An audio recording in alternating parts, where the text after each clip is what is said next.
Em 13 de maio de 1888, a princesa Isabel assinou a lei que pôs fim a mais de 300 anos de escravidão no Brasil. Foi um momento histórico, celebrado com festa nas ruas, como um verdadeiro marco de liberdade.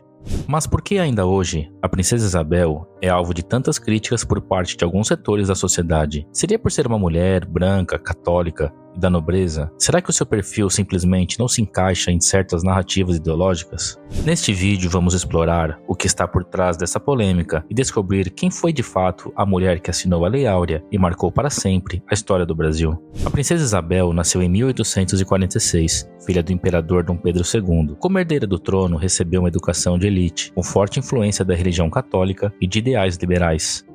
Desde jovem, demonstrava sensibilidade social, lia sobre política, acompanhava debates no parlamento e simpatizava com o movimento abolicionista. Em 3 ocasiões, assumiu o governo como princesa regente durante as viagens do pai. E foi na última dessas regências que ela assinaria o ato que marcaria sua vida e a história do Brasil.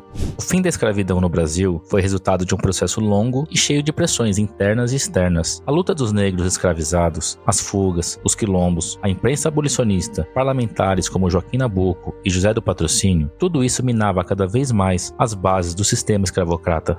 Leis como a do ventre livre em 1871 e dos sexagenários em 1885 mostravam que a escravidão estava com os dias contados. Em 1888, com Dom Pedro II na Europa, Isabel assumiu novamente a regência. O projeto da Lei Áurea foi aprovado com ampla maioria no parlamento e ela o sancionou no dia 13 de maio, extinguindo oficialmente a escravidão no Brasil. Ao assinar a Lei Áurea sem indenizar os proprietários escravizados, Isabel rompeu de vez com grandes fazendeiros, base de apoio da monarquia. Pouco mais de um ano depois, a República foi proclamada e a família imperial foi banida do Brasil.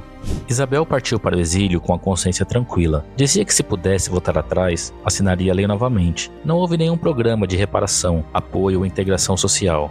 Mas vale lembrar, nenhum país das Américas que aboliu a escravidão implementou reparações imediatas aos ex-escravizados. Por muito tempo, Isabel foi cultuada como a redentora. Igrejas, praças e ruas receberam seu nome em sinal de gratidão, mas nas últimas décadas, sua imagem passou a ser reavaliada. Parte da crítica vem de uma visão ideológica. O incômodo de que a assinatura do fim da escravidão esteja associada a uma princesa, branca, aristocrática e religiosa. Para alguns, isso tira a importância da resistência negra e coletiva. Para outros, esse julgamento ignora o contexto da época e minimiza a coragem de quem, dentro do poder, fez a escolha certa, mesmo sabendo do custo político. A história, no fim das contas, não é feita por heróis perfeitos, mas por decisões e consequências. Isabel não lutou sozinha pela abolição, e seria injusto dizer isso, mas também não foi apenas uma espectadora. Como regente, ela tinha o poder de assinar ou não, e decidiu assinar, sem indenizações, sem concessões. Foi uma decisão que desagradou as elites, acelerou a queda da monarquia e lhe custou o trono. Pode-se discutir o simbolismo, debater o protagonismo, mas o fato é, a princesa Isabel teve coragem para selar uma ruptura definitiva com um dos sistemas mais brutais da história. A abolição da escravidão foi uma conquista coletiva, construída por séculos de resistência, luta e articulação política. A história da princesa Isabel é mais complexa do que parece. Ela fez parte de um processo e tomou uma decisão que mudou o rumo do país. Pode-se discutir sua motivação, seu contexto, suas consequências, mas negar o peso do que ela fez talvez seja apagar um capítulo importante da nossa história.